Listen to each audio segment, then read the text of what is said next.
लखनऊ में समाजवादी पार्टी कार्यालय पर आज पार्टी के राष्ट्रीय अध्यक्ष अखिलेश यादव के नेतृत्व में समाजवादी पार्टी के तमाम लोकसभा और राज्यसभा के सांसदों की एक बैठक हुई है। बताया गया कि बैठक में आगामी 2027 के चुनाव को लेकर एक खाका तैयार किया गया है कि किस तरीके से जमीन पर संगठन को मजबूत करना है और पार्टी किस तरीके से 27 को चुनाव को लेते हुए गंभीरता से जमीन पर काम करती है। आदरणीय राष्ट्रीय अध्यक्ष जी ने आज पार्टी के सभी सांसदों की बैठक बुलाई थी। बैठक में लगभग 2.5 घंटे तक विस्तार से चर्चा हुई। पार्टी ने 2024 में हम सबको सांसद बना करके भेजा है। अब हम सभी सांसदों की जिम्मेदारी है कि 2027 में समाजवादी पार्टी की सरकार बनाएं। सरकार बनाने के लिए हम लोगों ने रणनीति भी बनाई है। पार्टी ने आवश्यक दिशा निर्देश दिए हैं जिसको लेकर के हम लोग धरातल पर उतरेंगे और पीडीए के जननायक समाजवादी पार्टी के राष्ट्रीय अध्यक्ष, उत्तर प्रदेश के गरीबों, किसानों, मजलूमों की आवाज़ माननीय अखिलेश यादव जी को हम लोग मुख्यमंत्री बनाने का संकल्प लेकर के आज बैठक से निकले हैं। समाजवादी पार्टी ने पूरी तैयारी के साथ 27 का चुनाव लड़ेगी और पीडीए की सरकार बनाई जाएगी। अखिलेश यादव जी मुख्यमंत्री होंगे। उसके लिए व्यापक एक बिंदु पर चर्चा की गई है और चर्चा करके एसआईआर से लेकर के हर चीज़ पर हम लोग ध्यान दे रहे हैं। एक बिंदु पर पूरी तैयारी के साथ 27 में समाजवादी पार्टी की सरकार बनेगी।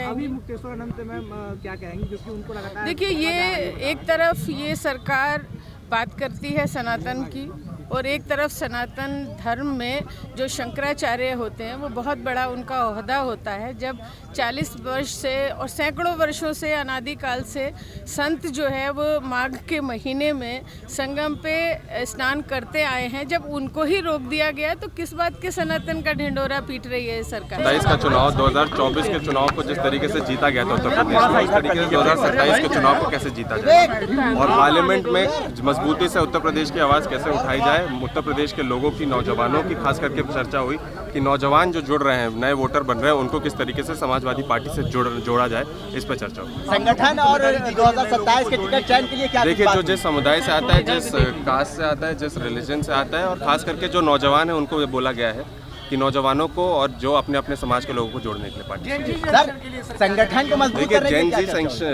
उसके लिए एक विजन इंडिया का प्रोग्राम जो चल रहा है माननीय राष्ट्रीय अध्यक्ष जी द्वारा, उसमें जो बताया गया है जेन जी बहुत तरीके से हमारा सपोर्टर है, रहा है और मुझे लगता है कि अखिलेश यादव जी को ही अब नेता मानता है, एक यूथ नेता मानता है। तो खास करके जेन जी को बहुत जितने भी हमारे यंग सांसद हैं उनको जिम्मेदारी गई है कि नौजवानों को जोड़ना चाहिए और उत्तर प्रदेश में नौजवान ही आज सबसे ज़्यादा वंचित है।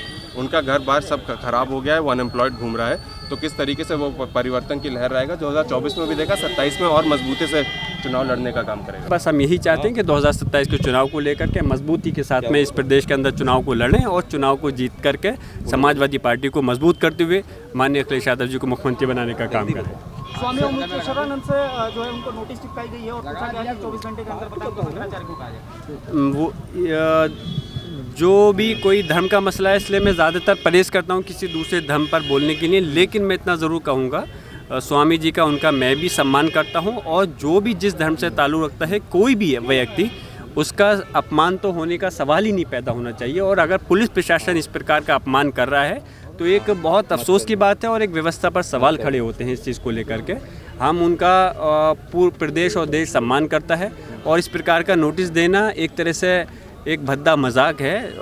इस प्रकार की जो चीज़ ये उनको नोटिस दिया गया है, हम इस चीज़ से कहीं ना कहीं प्रदेश और देश के जो लोग उनके समर्थक हैं उनको एक ठेस पहुंची है और चोट पहुंची है। हम चाहते हैं इस प्रदेश और देश में सभी धर्म के लोग, ख़ासतौर से पीडीए समाज, मिलकर करके अपने हक और इंसाफ की लड़ाई को लड़ने के लिए समाजवादी पार्टी का साथ दें। 27 में कप्तान कहा गया राहुल गांधी को, उनके पोस्टर्स लगे हैं, तो अलायंस को लेकर क्या वो कप्तान के तौर पर देखे जा रहे हैं? अभी जो आपने कहा है मुझे भी अभी किसी ने अवगत कराया है, लेकिन मुझे साथ साथ ये भी बताया आपके हमारे मीडिया समाज के किसी भाई ने कि उसमें माननीय राष्ट्रीय अध्यक्ष अखिलेश यादव जी को भी दर्शाया गया है। तो अपने अपने समर्थक हो सकते हैं जो जिनसे मोहब्बत करते हैं, लेकिन उत्तर प्रदेश के अंदर बीजेपी का अगर कोई विकल्प है मैं ये नहीं कह रहा कि हमारे इंडिया गठबंधन में किसी प्रकार कोई लड़ाई है, लेकिन अगर हमारा कोई विकल्प है उत्तर प्रदेश में तो माननीय अखिलेश यादव जी हैं। सारे संसद सदस्य इकट्ठा हुए,